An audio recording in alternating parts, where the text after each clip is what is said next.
Oh yeah. Yeah. Martial arts? Mixed martial arts. The best Let's version go, of it. baby. Let's go. What is up, my friends? Thank you so much for joining us here on this Thursday. We're switching things up a little bit. Hope you're having a wonderful day out there. We have a very, very busy weekend this week, so we're coming at you a little early. A little Thursday action. Welcome to your weekend preview here on MMA Fighting. My name is Shaun Al-Shatti, and I'm joined by the crew. You know them. Let me bring them in. We have the man with the best tattoos in MMA media, but also maybe MMA, period. I think he actually just got himself some new ink this week. This is my Arizona brother, José Youngs.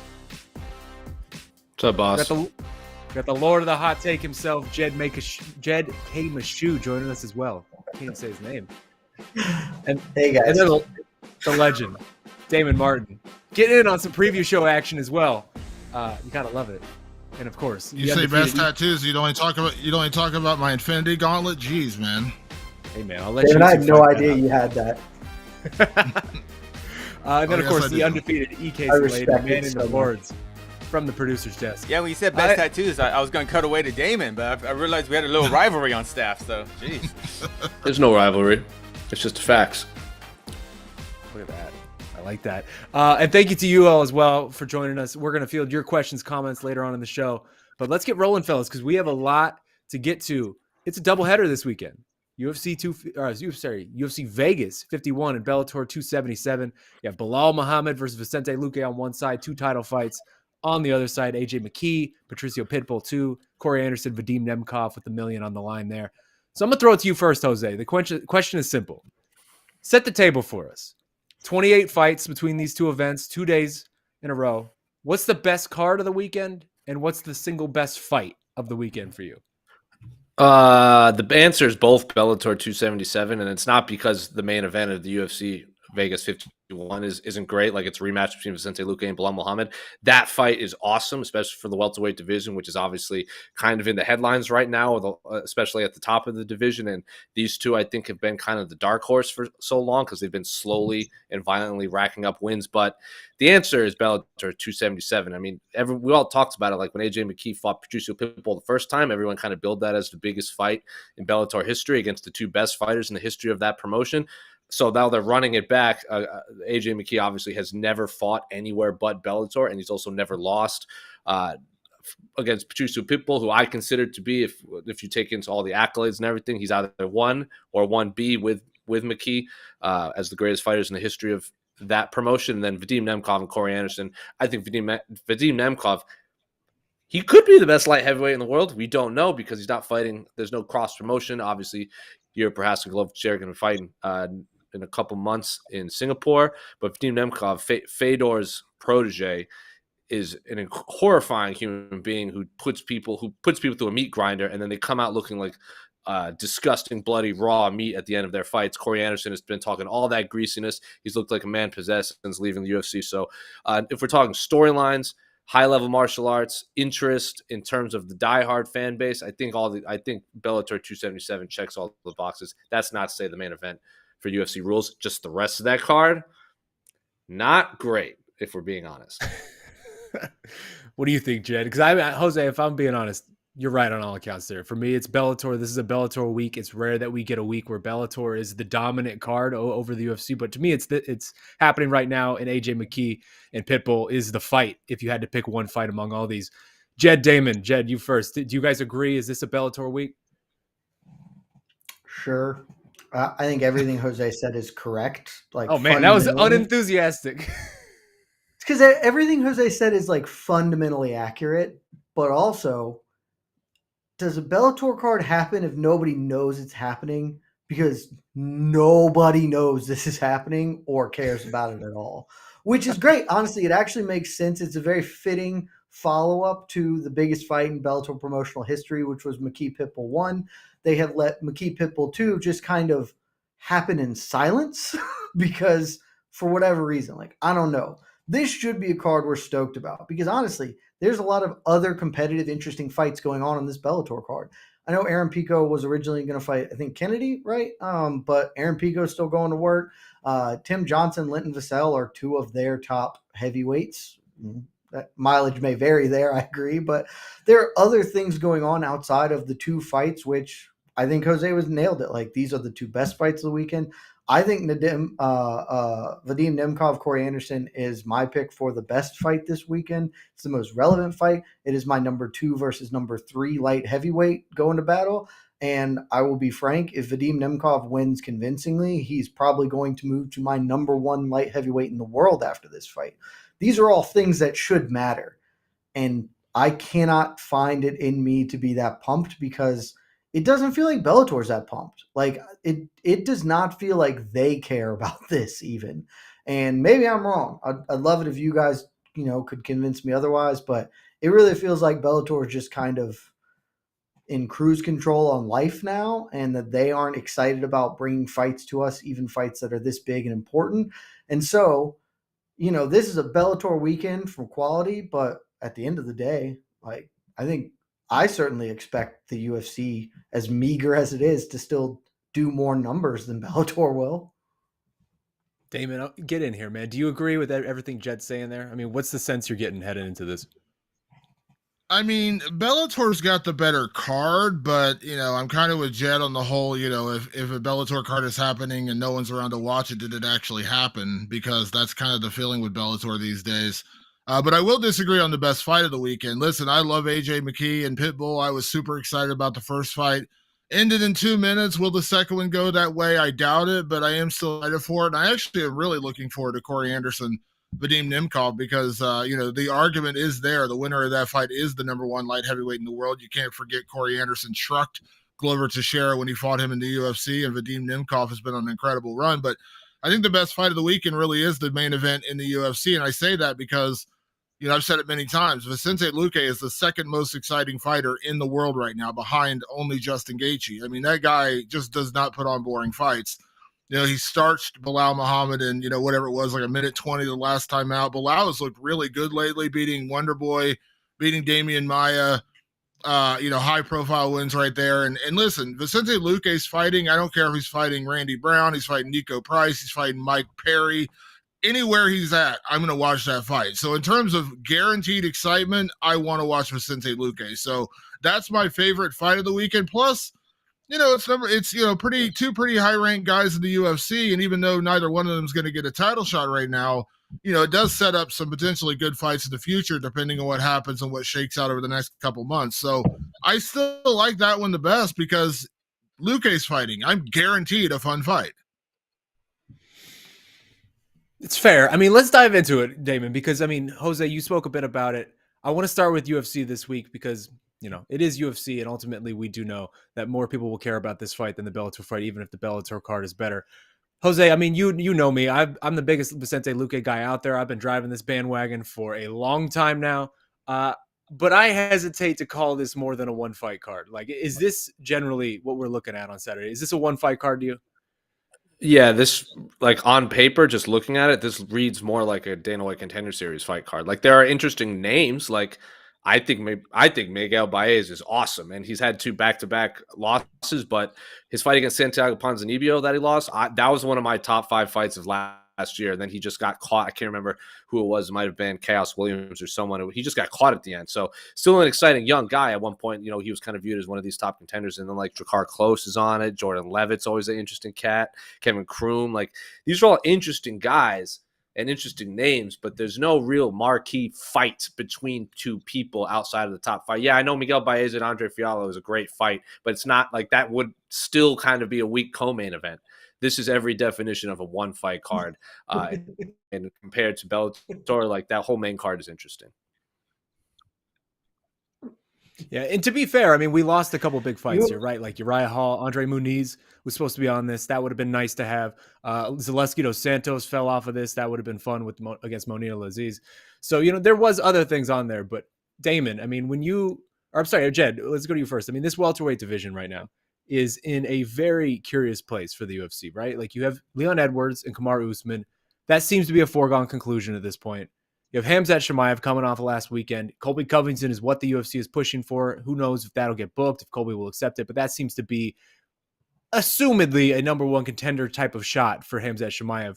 And then you have these guys, Belal Muhammad, Vicente Luque. They're kind of the odd man out right now. What do you feel like is actually at stake on Saturday? I think a lot's at stake because I think they have a really good chance to make this be a one away from a title eliminator. Like, sure, the UFC and Dana White are pushing for Khamzat versus Colby. I would strongly discourage Colby from accepting that fight. We're in his corner. I think Colby should make the move to middleweight and try and do that whole thing. I think he should, more importantly, should try and do everything he can to not fight Khamzat Chimaev, who would probably break his bones into little pieces and wear them about his neck like a necklace. So I think Colby's not stupid, and probably I don't think he wants that fight. I could be all the way wrong. Also, I'm not certain that if he even beat Khamzat, he'd get a title fight. Like, I think he could, certainly, but it seems like a lot of balls are in the air there. Whereas if I'm the winner of this Luque Muhammad fight, the only thing I do is I get on the mic and I just scream for Khamzat Chimaev. Like, okay, Khamzat Chimaev, I want you. Everybody's been ducking you, not me. You and me, title eliminator. Either man wins it. Either man. It's going to be Luque. Luque's going to win. But Luque comes out, screams for Chimaev. That puts him into a title eliminator because Chimaev versus anybody other than Colby Covington is a guaranteed title eliminator. Chimaev versus Covington is at least a one-way one. And I think Chimaev would take the fight. So I think there's a lot at stake here because I think they could absolutely talk themselves into getting that fight. Because also we've seen Colby Covington repeatedly shoot himself in the foot over his whole career. So it's entirely possible that even if he did want the Khamzat fight, he would out-negotiate himself of it. And the winner of this fight's right there to get the opportunity. So I think there's a lot at stake, frankly. Damon, I mean, I wonder, do you agree? Like, is there any chance, A, that the winner of this fight on Saturday will fight for a title next, or B, that they could actually end up being that next guy for Khamzat Chimaev that pushes him over the edge? I mean, there's always an outside chance the winner gets a title shot only because Leon Edwards has the worst luck of any fighter in the history of the sport over the last couple of years.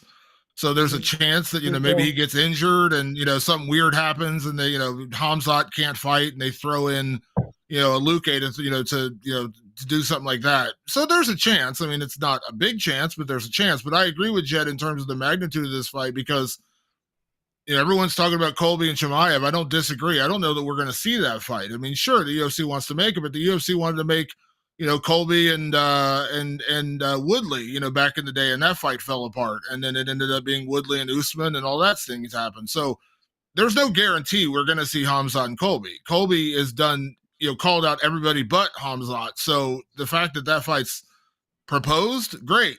Happening? Don't know. So, and listen, don't forget, Belal Muhammad was offered Khamzat Chimaev for the headliner at UFC London, accepted it. Fight didn't come together. They ended up switching things up, giving him Gilbert Burns, and he got Vicente Luque. Vicente Luque was also in that conversation. I talked to Vicente.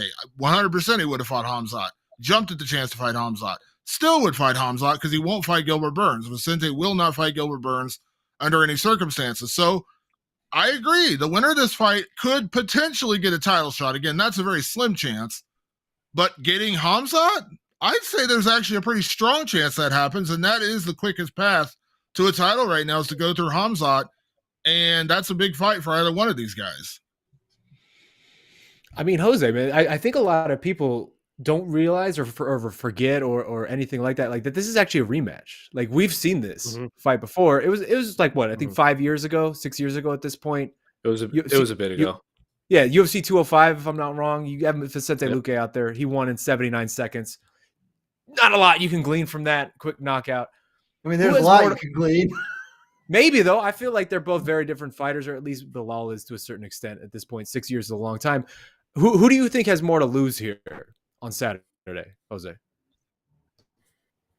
Ooh, I would say it's a good question. I would say in the eyes of the fans and probably the UFC, Belal would have the most to lose, solely because, as Damon said, I wouldn't put him number 2 most exciting, but I'm not going to argue. Like, I think we can all agree Justin Gaethje is the most exciting fighter on planet Earth, maybe ever. Vicente Luque is clearly top 5. So we can all agree we don't care who Vicente Luque fights. We just want to see that man break brick on somebody.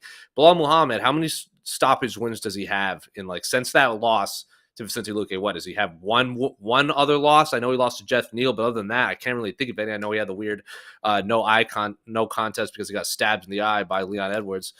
10 seconds since. But other than that, he doesn't have a ton of stoppage wins. He's just kind of beating you up over 3 rounds like he did, to Stephen Thompson, the Diego Limas, the Damian Maias. There's not a lot of memorable singular moments in those fights. He's not going to fight of the year with Brian Barberena and then bowing to the crowd. And one stoppage win. So a loss probably hurts him just in the eyes of the UFC because he's winning and it's not overly exciting. And if he loses, he'll probably be on the receiving end of something really violent a la Vicente Luque. So I'm going to say it's Belal Muhammad, but again, he's top 6 welterweights in the world. So at worst, he's top 10, which is still not bad. Obviously, he could still rebound from this, but in the immediate future, Belal Muhammad probably has more to lose solely because of his fighting style. Jose, I just have to acknowledge the elephant in the room here. The chat's going wild for the fresh shaven look, this clean baby face look. People don't know how to accept this right now. I have a beautiful face. I'm sorry, I didn't want to hide it behind a beard anymore. You guys can discuss in the comments. Maybe that can be between the links topic. Jose Younger says Callum Lambert. I love it. Jed, man, when you look at these two guys in terms of just styles and matchups, right? They're in the same type of spot just in terms of this division. But when you look at Vicente Luque, Belal Muhammad, which of them is more likely, do you feel like, to break into that top 3 that we currently have going, a Kamaru, Colby, Khamzat, and actually be competitive, actually be somebody that can make a difference in there? Luque. I think that's obvious, right? Look, God, it doesn't sound like you're very high on Belal. I'm not going to lie. I love him. Great fighter. He is Neil Magny 2.0. He is just going to be Neil Magny when Neil Magny retires. Or they're just going to concurrently be the Neil Magny guy who's really well skilled, competitive, tough out for anybody, never going to fight for a title, and that's okay. Most people don't end up fighting for titles and can still make a quality career out of being one of the 10 best people in the world at their profession. That is a thing that we do not celebrate enough in this sport, frankly. Belal Muhammad is one of those, but I would be very surprised if he ever fought for a UFC belt. I think winning against Luque is paramount to him doing that because otherwise I don't see him. I think a loss here sets him back probably further than Luque just because Luque is so dynamic and so exciting that a couple of wins can get him in the conversation, whereas a loss here really puts Belal 5 wins back because he wins them all by quality decision. So, I think Luque is the more dynamic, more exciting, more interesting fighter. I think he's the better fighter. I think he has much better offense, and those are the things that usually coincide with somebody making a real run towards the top 3, towards a title fight, that kind of stuff. I'm not trying to denigrate Belal Muhammad, but to me, it's just he is not some rising prospect who we don't know the things about. Belal's 33 years old. We know the cake is baked. We know what kind of a fighter he is, and that fighter is damn good, but it's pretty clearly limited. And I think this is probably around where he's capped as far as his upward mobility is. Damon, I want to follow up with what Jed just said, man. When you look at Vicente Luque, I've seen some chatter about this all week just on social media and as people converse about these fights.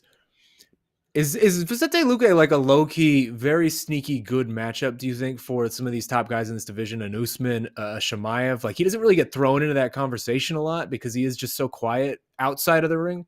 But do you feel like the way he kind of matches up with these guys would be better than some of the other matchups that we're throwing around within these top 3? Luque is going to be fun no matter who he fights. That's kind of his style. He goes out there and has exciting fights with everybody. And, can you imagine Vicente Luque and Khamzat Chimaev for as long as that fight would last? It would just be like 2 tornadoes colliding in the octagon. Who wouldn't want to see that? And I'm not saying that Vicente's going to go out there and starch, Kamaru Usman. I don't think anyone's going to starch Kamaru Usman, but come on, Vicente Luque is just an exciting guy. He goes in there and has a war with Mike Perry. He goes in there and has a war with Nico Price. He goes in there and has a war with Michael Chiesa. And I like Michael Chiesa very much, but Michael Chiesa very much in a lot of ways, kind of like Belal Muhammad. He's not a guy who typically goes out there and, puts on these blistering performances and gets these big finishes.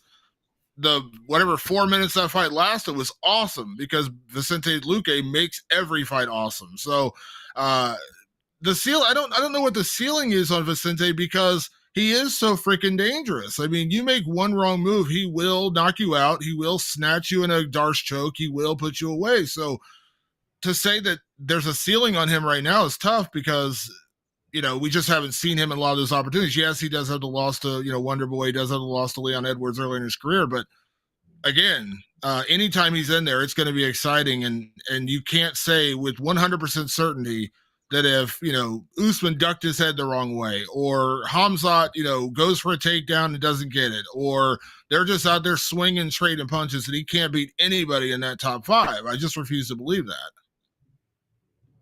Jose, when you look at this now, let's make some picks because that's what we do here on this show. Who are you liking this? Because this is a fun matchup. I think we've sort of laid out the case of why it matters in this division. Who do you like? The main event, Vicente Luque. I think who's he lost to? Stephen Wonderboy Thompson and Leon Edwards. Leon Edwards is about to fight for the UFC welterweight title. I'm glad we all finally stopped pretending that Khamzat Chimaev was going to skip the queue. I was getting real agitated over that conversation.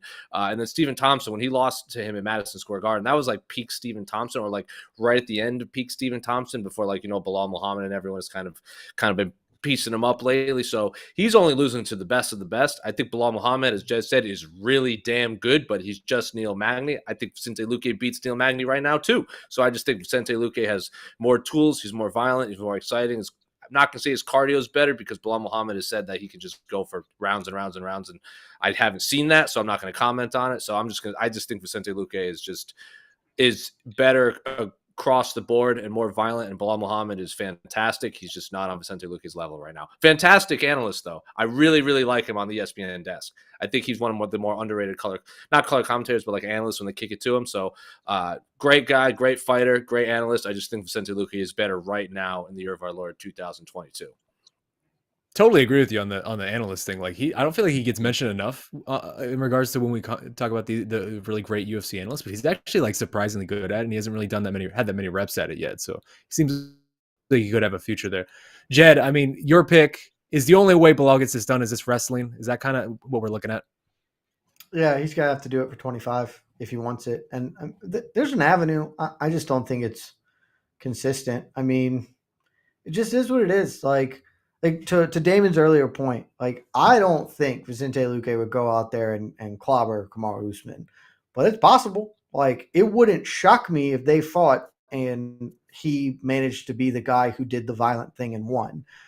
I think Belal Muhammad could fight Kamaru Usman 100 times. And he would lose 100 times. That's just how this fight and how their styles work. Muhammad has to fight one way and he has to be really perfect for most of it. And at any point in time, Luque can just do a hyper violent thing and blow his face off. It's just all he can do. So I think he could win either a decision, or he could just knock him out in the first round again, or he could submit him. All of the world exists for Vicente Luque here, whereas Muhammad has to get takedowns and he has to sit on Luque for 25 minutes. So give me Luque by probably early KO. Damon, you making it 3 for 3? Yeah, I like Luque to win. I just have a hard time picking against him. He has the win already, and it's just, again, it's a matter of time with Luque. You're playing with dynamite for, I know this is 5 rounds, but it's just playing with dynamite where he's eventually going to catch you. And he has so many great finishes. It's just hard to bet against him. I agree with everything Jed said about Belal. I think Belal is an incredible fighter. Also, to the analyst point, let me give him a shout out, a frequent co-host on Fighter versus Writer as well. He's broken down some fights with me on the show, and he's phenomenal at that job. And you know what? And the thing is, it kind of breaks my heart a little bit because I think Belal is really good, and I think there are guys that he got. I know the fight ended in a weird way, but I don't know that I'd pick against him in a rematch against Leon Edwards, and I mean that sincerely. I don't know that he wouldn't beat Leon Edwards. Okay, Leon, and also to that point, I like Leon Edwards. Let me make this clear: I like Leon Edwards.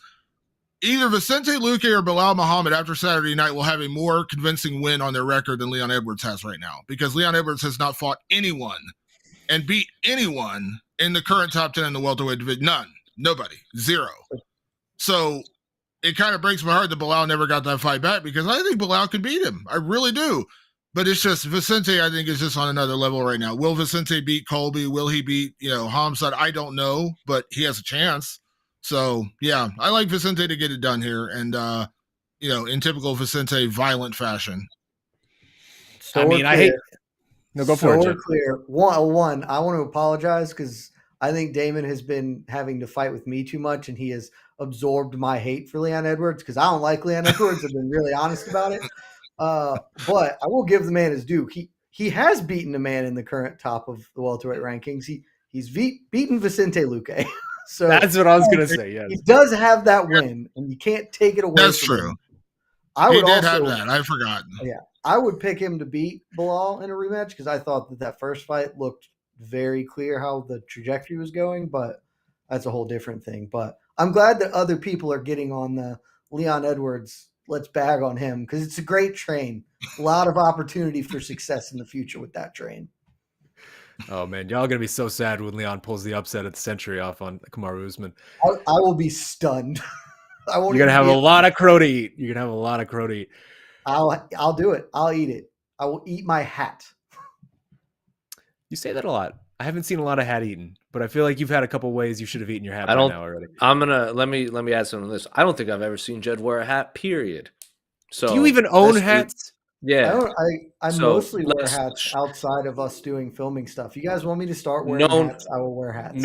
Known liar, Jed Meshew makes up he owns hats. More at 12. Next question. I am a known liar. That's also true. Oh, man. Well, I hate to make it unanimous across the board because we have 4 people here and 4 for 4 is a little boring. But I mean, Jose, I've been on the Vicente Luque train for years at this point. I can't hop off now. The boy's finally cresting. Like, people are finally paying attention. Like, this is his moment. This is the one window he's going to get, seemingly, where he has a chance to slip into this title picture. I think he's going to get it done just in the way you guys said. So let us move on. And let's jump over now to Bellator because, as we said at the top, best card of the week. Probably has the best fights of the week, too, unless you're Damon and you disagree with that.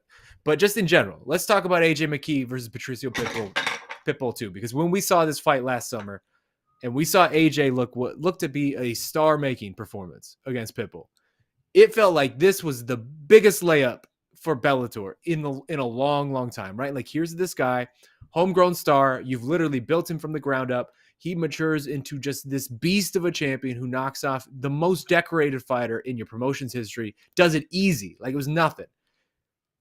In the perfect world, you give that man everything he wants, right? You give him the daytime talk show circuit. You put him in front of every microphone that'll have him. You book the rematch with Pitbull at lightweight for the lightweight title. Try to make this guy a 2-division champion. And finally, you have someone who the fans are kind of actually invested in a way that maybe they haven't been since like the Alvarez Chandler days for Bellator. Instead, we get AJ McKee sitting around for basically like a year. We didn't hear from him pretty much at all this entire time. All that momentum feels like it's completely gone. Patricio doesn't even have the lightweight belt anymore. And somehow we ended up running this same fight back at 145 a year later. So, Jose, I throw it to you. I mean, what do you think about the way Bellator has handled this saga of AJ McKee since last July? And are you satisfied with where we've ended up now with this fight? Nope, it's horrible. They've done a terrible job of promoting AJ McKee as a whole. The only thing they did well was they stuck him on the broadcast for one of the Jake Paul fights, which we all agreed was the move to make, especially because it was Showtime working hand in hand with all that.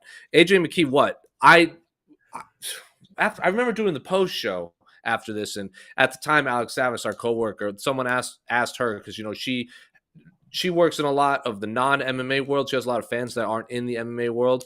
They still had zero idea who AJ McKee was after his quote-unquote star-making performance. And I've used this analogy a few times. Shaun, I don't think you've ever been on a show where I've brought this up.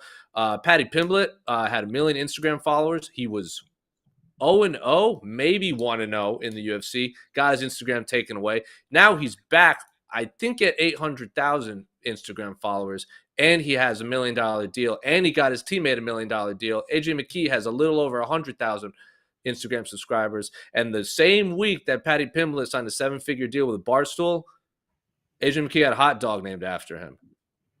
Like, what are we doing? What are we doing, guys? Like, come on, bro. AJ McKee could be the best featherweight on planet Earth, and it doesn't help. Like, and everyone's saying, like, oh, why is he talking about the UFC? Why is he saying it's inevitable? Why is he tweeting about Alex Volkanovski? Well, give him a reason to want to stick around. Like, they're not giving. He said it best. He just won $1 million. What, you want him to take a 75% pay cut for a rematch? Come on, dog. Give him everything he wants and give him a reason to actually promote your product by giving him all like. It's tomfoolery. That's what it is. I'm not. It's unfortunate. And no, I'm glad. I'm happy the fight is happening. I would have liked it a lightweight for a second belt, like you said. But again, Bellator doesn't want to give us what we want, so now it's running it back at featherweight, which is just the second best fight I wanted to see AJ McKee have. And honestly, I want to see AJ McKee fight Aaron Pico still, and that's not even going to happen. Like, there's a bunch of fights I want to see AJ McKee have that aren't going to happen, and it just sucks. I don't care what promotion he's in. I'm not one of these guys that's like, oh, UFC versus Bellator. I just want to see that man fight fun fights and get paid very, very highly to do it. So no, in short, no, I am not happy with Bellator's nonsense and lack of promotion. Sheesh, go off, Jose. I love it. I absolutely love it. I mean, Jed, man, we have AJ out here now. I mean, Jose alluded to a little bit, like AJ in the lead up to this promotion, essentially, he's out here on the MMA Hour, just kind of openly flirting with the UFC, saying like UFC belt's inevitable. I need like $1 million per fight, and that's gonna double every time you don't give it to me. All of this on a scale of 1 to 10. How do you feel like Bellator has handled this last year with AJ? And do you feel like just a little bit, just maybe like a little bit, conspiracy Shaun out here, just a tiny bit, that they are not promoting this fight to the degree that they should because they are sort of worried about where this is going with AJ? So before I get into that, I don't want to say anything because you remember in old school when Will Ferrell makes that impassioned speech and the Raging Cajun is like, "We have no response. It was perfect." That's me to Jose. He was perfect. Everything was absolutely spot on, and we really could just end here. But if you're gonna make me join you with the conspiracy hat, I will join you readily because that's absolutely a thing that they're doing. I would say almost 100%. Maybe not in that specific terminology, but I think my interpretation of all of this is one, I fundamentally believe Bellator stopped caring about their own product. Maybe I'm wrong and prove it to me by promoting it worth a damn. But until you do, I'm just going to continue to say you guys just don't care. And that's okay. A lot of people don't care about their jobs and they just do them because, paycheck's paycheck. I'm not here to knock you. Get paid kings. And queens. But for me, they looked at the biggest fight of history in their promotional history. That was what they sold this as. And I don't know what they did from a number standpoint. But I remember the numbers from our end not being all that spectacular. And Jose alluded to it with Alex Savis and kind of the outside perspective. I think they looked at this thing that they thought was going to be a thing, and they realized, oh, AJ McKee's actually not a star. Like, he has the makings of it, but he's not Conor McGregor, Paddy Pimblett. He's not that.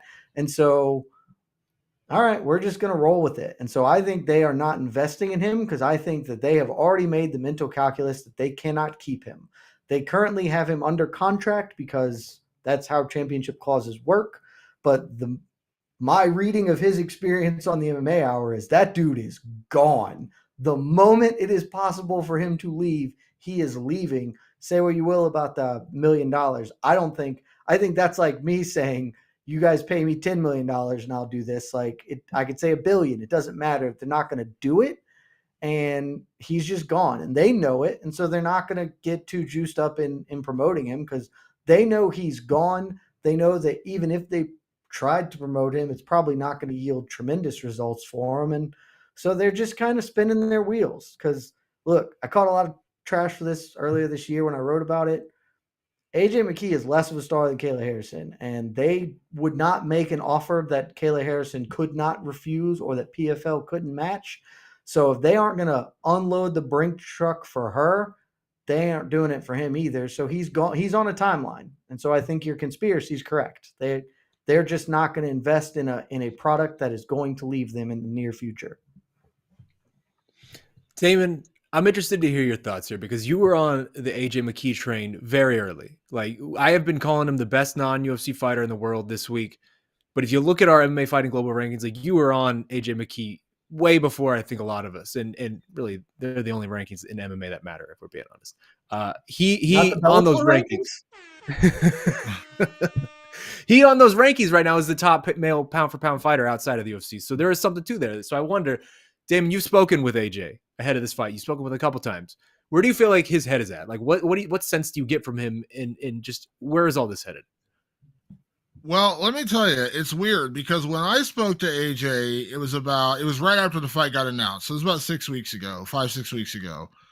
And at that time, he sounded pretty solid about it sounded pretty confirmed that he was going to go back to Bellator. He seemed pretty resigned in that fact. Although even back then he said, I feel like one day I'm going to be a UFC champion. Okay, that's great. 6 weeks later, when he talks to Ariel on the MMA Hour, he's more or less basically out the door.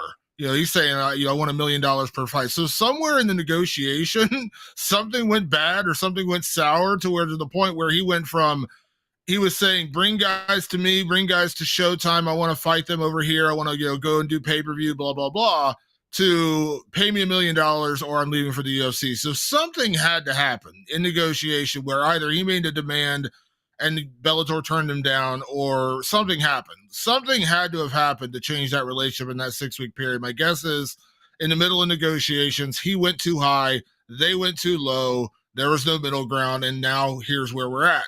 I think AJ could be the best featherweight in the world. I'm that high on this kid. I think he's phenomenal. I think he's got all the tools. Bellator has royally screwed up promoting him. There's no doubt about that. Again, let me echo what Jed said. Everything that Jose said was 110% correct. I couldn't say it any better, so I'm not going to try. That being said, AJ is an incredibly talented kid. The only thing that worries me here about this whole scenario is AJ is setting himself up for either a big moment to go to the UFC and prove himself, which, by the way, I love you, AJ. Think you're a star in the making. Think you might be the best featherweight in the world. But you might want to lower your expectations when you sit down to negotiate with Hunter Campbell in the UFC, because if they offer you $100K and $100K, you'll be lucky.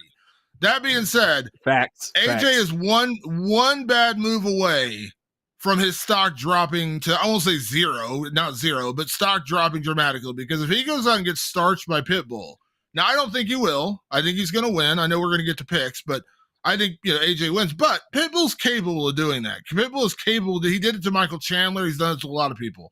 He goes out there and gets starched. He becomes a free agent, right away because the championship clause is gone. But he also has zero leverage at that point. And the 100K offer I just kind of joked about probably drops like, here's your Patty Pimblett contract. We're making 24 and 24. So, you know what I'm saying? So AJ's got a lot of pressure because he's already basically saying, I'm going to go to the UFC. But if he loses, where's his power to actually demand anything at that point? I mean, will the UFC pick him up? Sure, they probably will. But, he's now at this point there, he's going to be lucky to draw. They're going to say, hey, Dan Hooker, we got to fight for you. His name's AJ McKee. He's coming over from Bellator. They're not going to throw him into a title fight at that point, much less a number one contenders fight. So a lot of pressure on AJ this weekend. Tremendous points there, Damon. You are 100% right. And I think that's something that's kind of flying under the radar a little bit going into this weekend. Jose, make the pick, man. AJ McKee, more than a 3-1 favorite over Patricio on some sports books. We've already seen him run through this guy once. He's ice cold. He says he's going to let Pitbull get to the second round this time. I love that line. Are people sleeping here on Patricio? How you see this playing out? It's one of those. The first fight was so quick and AJ was so dominant. Let's not forget the man essentially knocked out and submitted Patricio Pitbull in the same round. So he basically is already 2-0 against the greatest Bellator fighter of all time. At the same time, though, Patricio Pitbull is still a top 10 featherweight in the world. He is an undersized featherweight. I haven't seen him for years. He could have been the first triple champion if he dropped down to bantamweight, I think. But I think he is being severely overlooked. I think he is absolutely a spectacular fighter. I think he would give a lot of fighters in the UFC, PFL, ONE, any promotion problems. I just think AJ McKee is the second, maybe third best featherweight. I'm going to put him third best featherweight in the world behind Volkanovski and Max Holloway. I want to see those three fight at some point. Whether I don't care what promotion they're in, I just want to see them fight. I think AJ McKee is in his physical prime. He's never really had any severe. He's had one severe injury that he's actually got to completely recover from. I think the pandemic, he was the only one that the pandemic benefited because remember, didn't he hurt his knee and then his fight got canceled? He got like a year and a half of like rehab to recover before his fight against Pitbull. Or who was it? Who did he beat when he came back? I can't even remember. That's how long ago that fight was. So, but yeah, AJ McKee is the man. I think he's the third best featherweight in the world, and I just think he has more tools to win. And I think he's going to go 3-0, 3-0 against Patricio Pitbull. Jed, I mean, what do you think here? Are you in agreement with Jose? Right now, it seems like the narrative that's sort of developing here is AJ McKee, future 2-division champion. He's kind of trying to end the Pitbull legacy is more or less what he said this week. Go back up to 155 and get that second belt from the Pitbull brothers, the other Pitbull brother, I should say. Who are you picking this weekend? Do you feel like that's sort of the road here that AJ is looking at? I think that's the road. I am picking AJ. I think the odds are close to right. Maybe could even go up a little bit more because it's 3-1. If they fought 4 times, I would pick AJ to probably win all 4 of them. So there's that. There's one thing. There's one minor caveat that probably won't happen, but I just want to put it out there because it would be the best thing that's happened in MMA all year. Ooh, because I believe that I'm correct in saying that AJ McKee has fought out his existing contract and is currently beholden only to the Champions Clause in Bellator. If I'm wrong, please correct me, but I believe that's right. And if so, a loss here would immediately let him free of this to pursue other endeavors. I'm listening. So you can lose in a lot of ways in MMA. You can go get knocked out and lose, or you can walk into the cage and as soon as the fight starts, bend over and tap 3 times on the mat. And that is a concession and a loss, which would, by definition, remove the belt from him and free him up to pursue potentially more lucrative ventures elsewhere. Probably won't happen, but I've said for a long time Nate should do that in the UFC so he can go box Jake Paul. Just whoever they say, fight. I will fight anyone. I'll fight Francis Ngannou. Sweet. 1, 2, 3. I am gone. It would be the most gangster thing in the world. It would be funny as all hell. And I hope that that's what happens tomorrow night. It would be my favorite thing. AJ McKee's got that O on his record, man. That O means too much to him. He's not going to do something like that. Also, I feel like that fits much more with the Diaz brand. Record. Does anyone care about that? No. And Whoa. People, if John Jones was undefeated, the way that he would have been able to be marketed would have been so vastly different. Like, that's true. It's silly. But if Alexander Volkanovski was 25-0 right now, rather than fought some random dude at welterweight a long time ago, this is all very different. I think the Volkanovski one is true, but the Volkanovski was like a real loss, even though it's a welterweight. If AJ's loss is him tapping out to avoid a contract dispute from some draconian laws about how contracts work for champions, I think it's totally fine, and it would be the most gangster thing. Frankly, I think that would actually do worlds to get him over more and more well-known, because if he does that, that's for sure the only thing we're talking about next week.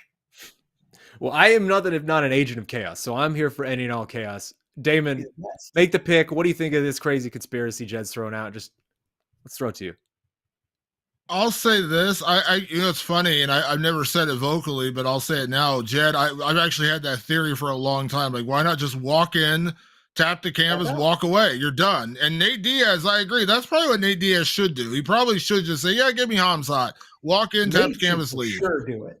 The only reason I don't think AJ... The only reason I don't think AJ will do it, though, is because I do know that undefeated record means a lot to him. He said it numerous times to me. He said it to a lot of people. He wants to retire undefeated. I know, the chances of that happening are pretty slim. We have a very long list of fighters who all say they want to retire undefeated, and they never do. Ronda Rousey wanted to do it. There's a lot of people who say they want to do it, and they don't do it.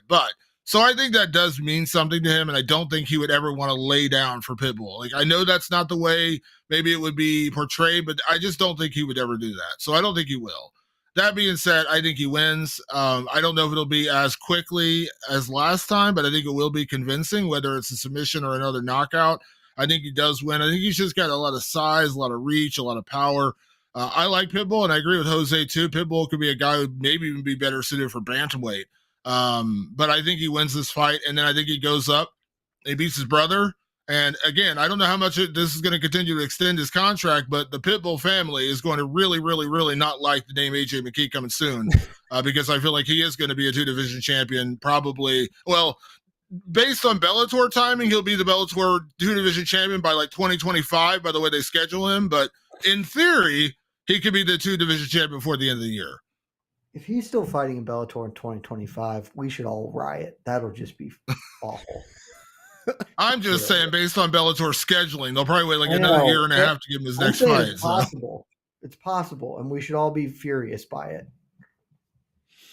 I'm making unanimous once again. I mean, I think AJ McKee is just one of the top 3 featherweights in the world. Like, I think you can have Volkanovski, Holloway, and him in some order with Volk as the number 1, but the other 2 are interchangeable almost at this point. Like, I would be fascinated to see how he'd stack up against those guys, and it's unfortunate that we can't see that yet, but it does feel like it's kind of going to come soon, whether it's at 45 or 55. So we'll see. But I do think this is going to be another AJ McKee weekend. Let's move on and let's hit now this co-main event, because Corey Anderson, Vadeem Nemkoff.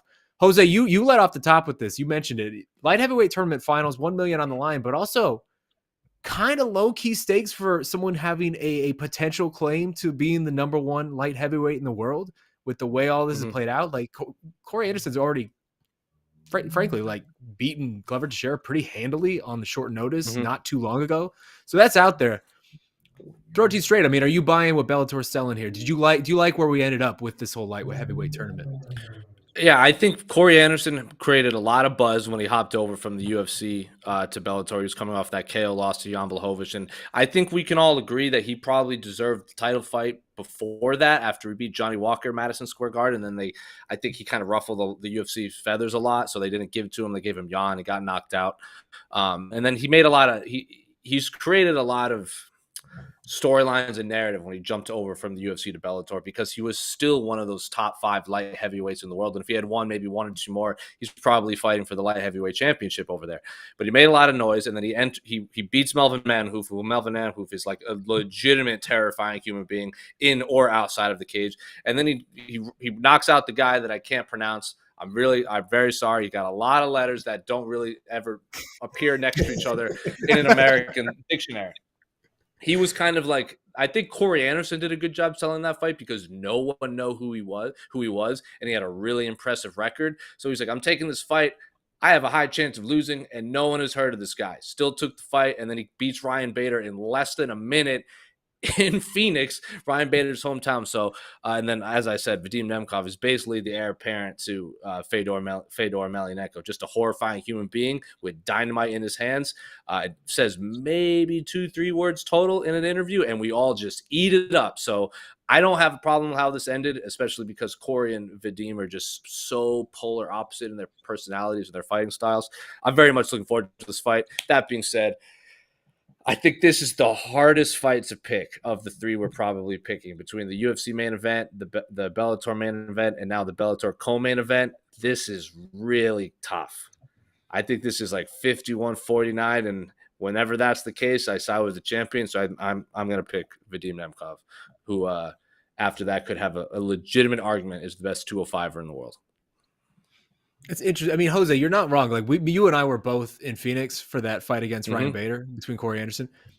Knocked him out. Like, that's not even an outcome I think a lot of us expect, is Corey Anderson just steamrolling him in less than a minute or whatever it was. It really quieted that crowd, and they were very unhappy about it. I mean, Jed, man, when you look at Corey Anderson, he's been very unstoppable looking in Bellator, right? Like, he's finishing everyone. He's cutting promos left and right. Are you a believer in this whatever 2.0 version we're getting from this guy? Or do you feel like this is the same Corey Anderson with just a few new lines in different competition? I don't know if I'm a believer. I have him ranked as the number 3 light heavyweight in the world. So to some extent, I guess I am. Look, I think me and Damon have gotten into it about Corey Anderson and me thinking that he's not that good. But the world is.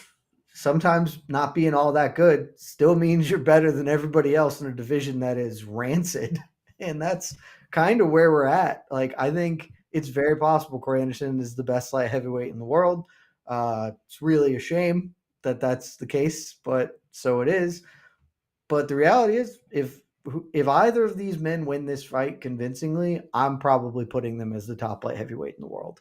Like I said, for me, it's number 2 versus number 3. I do have Yuri Prochazka as the number 1 light heavyweight in the world right now, but a convincing win either way will do a lot for me as far as how it goes. If it's a nip tuck battle, probably leave things the same. But Corey has a clear win over the current UFC light heavyweight champion, which I don't think you can discount, even though it's 4 years ago. I would certainly favor him in a rematch there. And so I don't know. I don't know if that makes me a believer or not, is I guess. Like, I still think he's not all that good. I just think this division is terrible, and he's better than most, if not all of it, because it's really bad. And he is certainly improving. I do think his improvements are real. I don't know. I don't think I would take this Corey Anderson versus like prime or near prime Daniel Cormier like that. That's kind of where I'm at. I feel that's like an atrocious matchup. That's an atrocious matchup for Corey. And that's sort of it. Like, I just feel that 205 is in a bit of a lull. I do think Corey Anderson is getting better, and he's probably better than I rag on him, but it's funnier for me to make fun of him. So he's better than I give him credit for, but I think that he is close to where he was previously. The division is just bottomed out.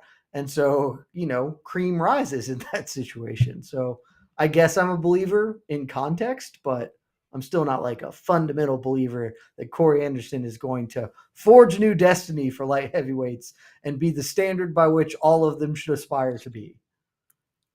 Well, you had Jose picking Nemkoff. Who you siding with?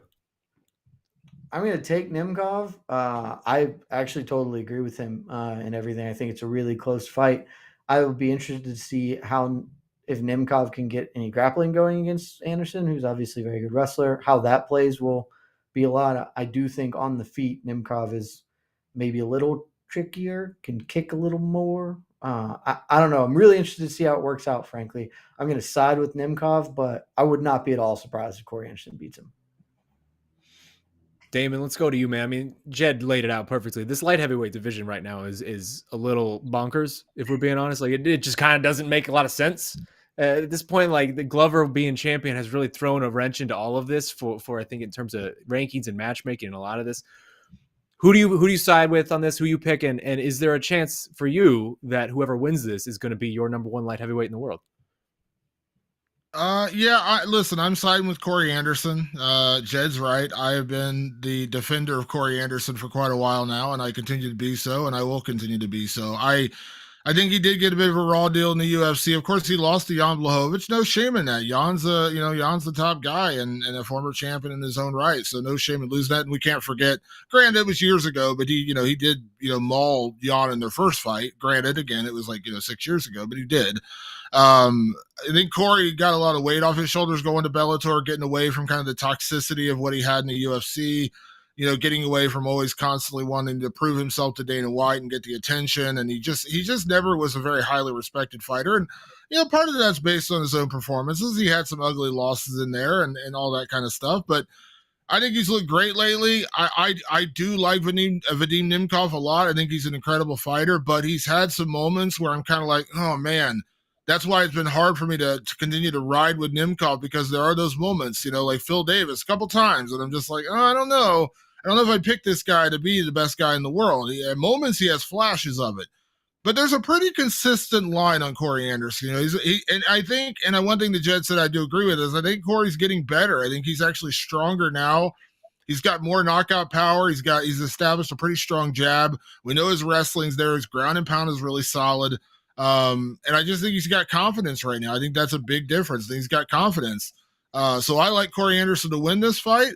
I don't know if it's going to be a blowout. I don't know if he's going to go out there and knock out Vadeem Nemkoff. I could see him getting a late finish because Vadeem has kind of been a guy who's had some, he's gone 5 rounds, but I think Corey could push the pace on him and finish him late. Corey's got incredible cardio. He really does push a pace. he just wore out Glover Teixeira in their fight. Granted, that was 3 rounds, but he just wore him out in that fight. And I think he could do the same thing to Nemkoff here, maybe get a 4th-round finish.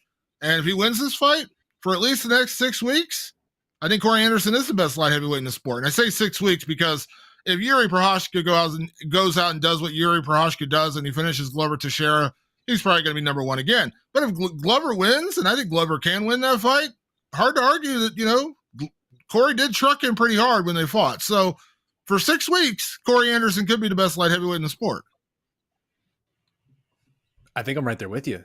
Honestly, like I everything, Jed, you said earlier about Corey Anderson 2.0, whether this is real or not, and sort of the weirdness of this division, all of that rings true for me.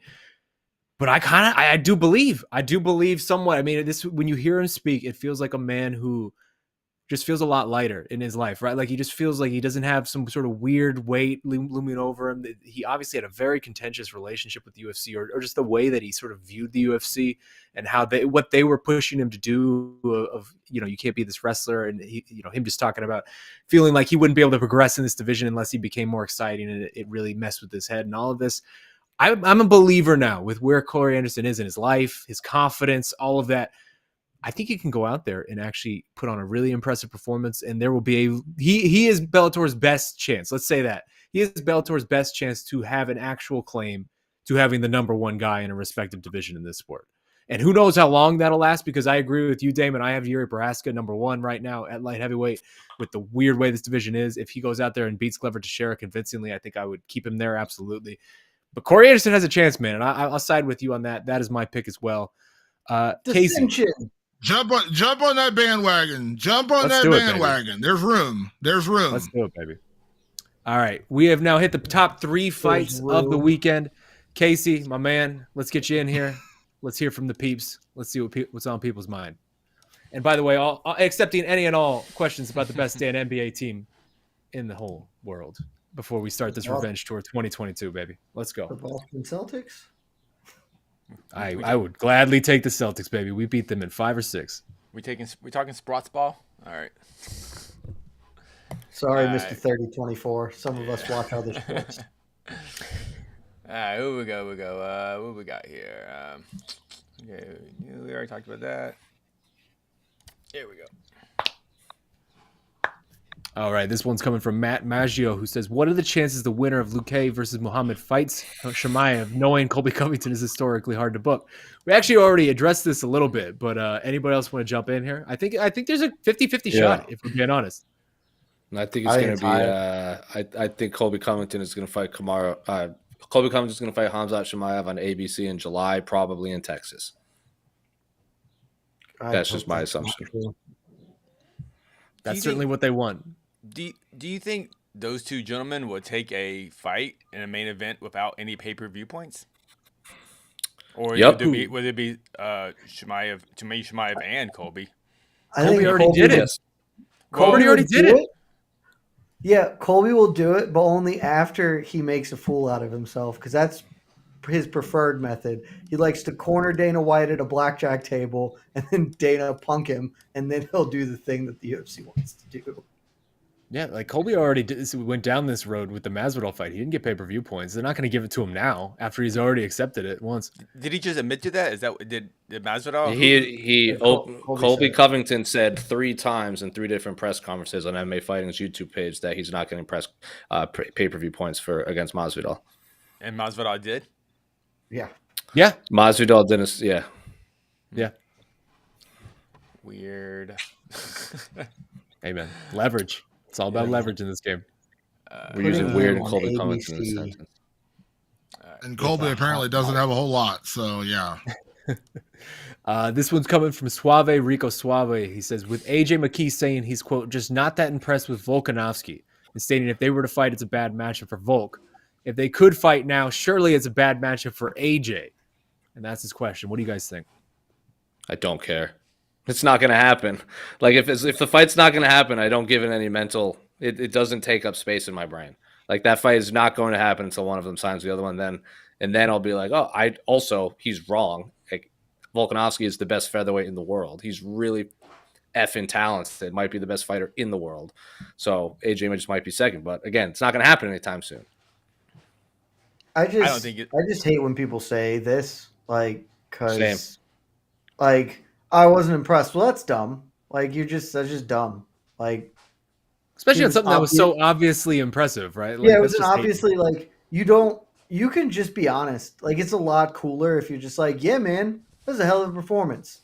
I still think I'm better than him, but like, you don't have to try and no sell him when you're obviously full of garbage. Like, that's if he truly believes truly wasn't impressed, then he's a moron, and that's all that there is to it. Like, What did you hear his breakdown of it though? AJ's breakdown. no. Okay. Well, I mean, I thought when AJ broke it, when it was more than just a quote, I thought he went into a little bit more. I still don't like what he said, but That's a little bad I'm not quote. impressed. Was kind of it's taken slightly out of context because he did elaborate a lot more. He said he left himself wide open for count or whatever. He said, but he did say AJ was a great fight. I mean, Volkanovski is a great fighter though. I think Volkanovski has fought 4 straight fights, 4 differently, depending on his opponents, and he knew he was not in any sort of danger against the Korean zombie. So why not take those risks, knowing you're not going to get hurt? Like, it's just that's why Volkanovski is so good. He's just a completely different person every time. And he wanted to get a win. Like, he wanted to get a stoppage. Like, it's just kind of a garbage thing that I think is even if he explained better, it's just a dumb thing to say. You can just be like, yeah, I thought that there were some weaknesses, but he's still a great fighter. You don't have to say I'm not impressed. And let's just say he didn't have the cute French accent like GSP had. That's a great point. It just doesn't sound as cute. That's all. You get some leeway with it. AJ's an incredibly talented dude, but I've never agreed with like tearing down an opponent for the sake of trying to make yourself look better or whatever. Like, I don't understand that. Like, if Volkanovski, I understand. Like, and AJ said this to me too. AJ thinks Max Holloway is the guy, and he wants to fight Max Holloway. That's his dream fight. I understand all that. But at the same time, like, Volkanovski's the champion. He has 2 wins over Max Holloway. If you want to be the best guy in the world and say you're the best guy in the world, you're coming to the UFC, it goes through Volkanovski. So I really don't understand saying you're not impressed with him when he is impressive. We've all been impressed by Alexander Volkanovski. Say you're impressed and just say you'll beat him. That's better because you think he's an incredible fighter and I'll still beat him. That would be the better statement. I would say I do think that AJ presents. I would not pick anyone over Volk. I've been driving that train for as long as Volk's been around. Basically, I think I'll pick him in the 3 match with Max very easily. I think AJ is at least the kind of guy who presents the problems that could upend Volk. Namely, he has hyperviolence in him, and I don't think you can win a long game against Volk, but I do think you can catch him. You know, he almost got caught by Ortega.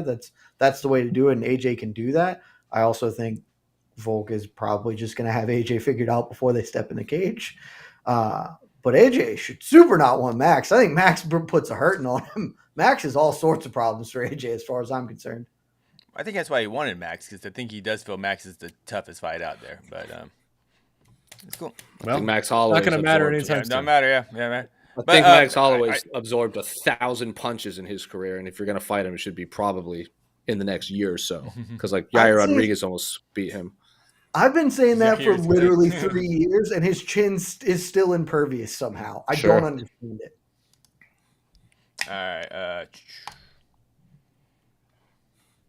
All right, this one's coming from our good friend Scott McCrate. He says, if Pico wins, do we get to see him fight a top 5 opponent next? It's a good question. I mean, this Aaron Pico fight was supposed to be someone else, right? It was supposed to be Kennedy. Yeah, that would have been a really interesting test. Great fight, yeah. It's just that would have been a really great fight. It's a bummer for Pico. It's just kind of one of those things. This is what we ended up with. What do you guys think? Probably. I mean, yes. I think you have to because rankings. They abandoned the let's just throw him to the wolves plan and started kind of feeding him to slowly feeding him to better and better guys. I'm still an Aaron Pico believer. I think he's still incredibly talented. I don't know if he'll be champion, because that's still going to be a tough road to either go through like an AJ McKee or even a Patricio Pitbull. But, I think getting what was the fight we just saw? Was it Mads Burnell and Adam Black? I think the rematch The rematch against Boric is the one. If That's it Yeah. right there. if Pico That's wins. the one. Yeah, something like that, And or it's even- something like that, it's- or Mads Burnell. Like Mads Burnell lost, give him Yeah. Mads Burnell and see how he does, and then kind of go from there because Boric is supposed to get the title shot, something like that. Like I think that's doable. Yeah. Well, if you're going off of Bellator rankings, Aaron Pico is what, 4? So Yeah. there's only 2 names above him that aren't in the title fight on Saturday night, and that is Boric and Burnell. So those are the answers. Dude, do the boards thing for an interim belt, because after AJ beats Patricio, he's going to go up to lightweight to get Patricky, and just do it for an interim. That seems like that's the way to go. Well, you're following logic. We'll see if Bellator actually follows logic. Yep. Yeah. Hey, Fair. None of these promotions follow any logic. All right, let's take a couple more and then we'll get out of here. All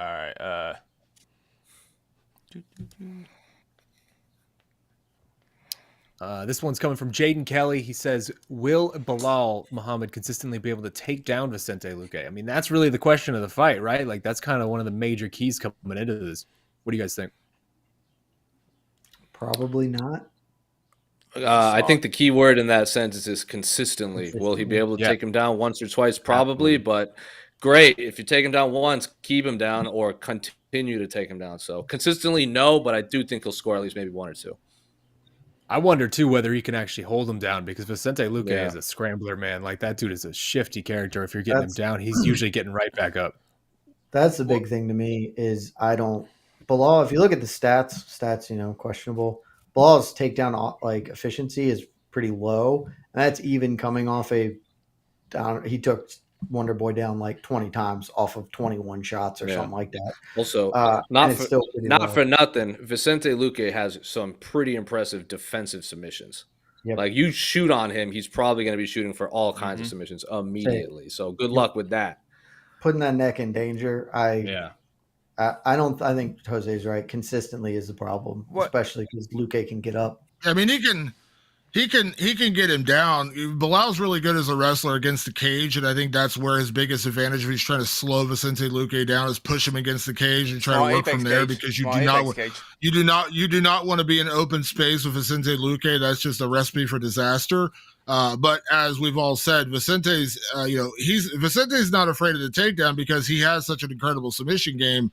That's what, when Tyron Woodley, when he was just trading punches with Tyron Woodley and Tyron Woodley finally kind of dove on him, he just grabbed onto the Darce choke and, did it that way. And he did that to Michael Chiesa too. That's, you do it enough times, he'll catch you. And so can he do it? Sure. Can he do it and stay out of danger? No, because I just think Vicente Luque is that good. Yeah. I think what Damon said, because Luque, we're acting like this is the way to beat Luque. Yeah, hold him down. What are you basing this on? It's a better way than trying to throw hands with the man. Well, damn. You're trying to get Belal killed? We already saw Belal try and throw hands with him. Yeah, that's what I'm saying. From Belal's, but his skill set, it's a really tough path for victory for Belal. Yeah.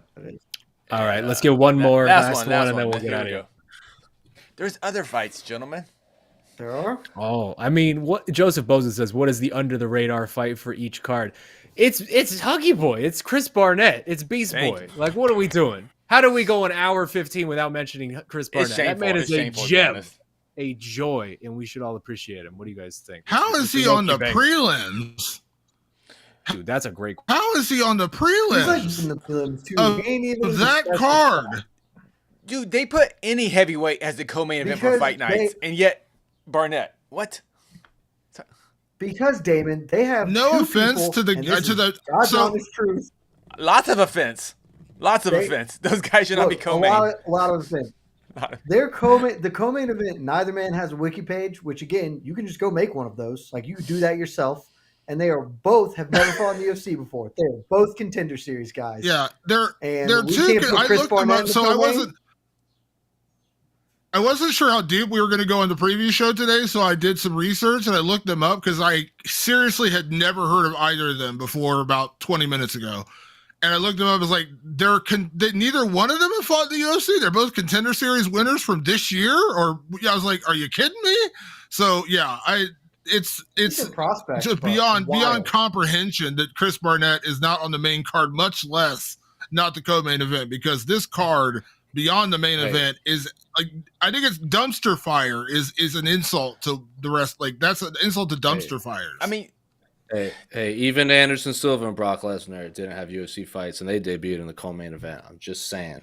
yeah. Oh, I forgot. Let's throw Greg Hardy in there too. He debuted in the co-main event as well. You can't argue with Jose. He went out in the co-main Jose, event, wasn't he? Co-main Jose, you are the encyclopedia. Without looking at the card right now, can you name both of the guys in the co-main event and actually pronounce their names right now? Can you do it? Because I know I can. I wouldn't lie to you and say I could. I know Carvalho only because he was like tweeting a bunch of stuff, and I know his opponent has a bunch of letters that aren't ever next to each other in the American dictionary. Kadzio Moradziev. There you go. There you go. Look at that. Also, let's just give a last second shout out to Drakkar Close finally coming in here. Is this his first fight back since that thing? Yeah, it is. To answer Joey Bosa here, because for the Bellator thing, Kyle Crutchmer, Michael Lombardo is like a pretty good fight that's buried on their prelims. So freaking the rest of Manir Lazez. Lazez is fighting on the main card of the UFC card too. Handsome boy Manir Lazez. I'm always excited when he throws down.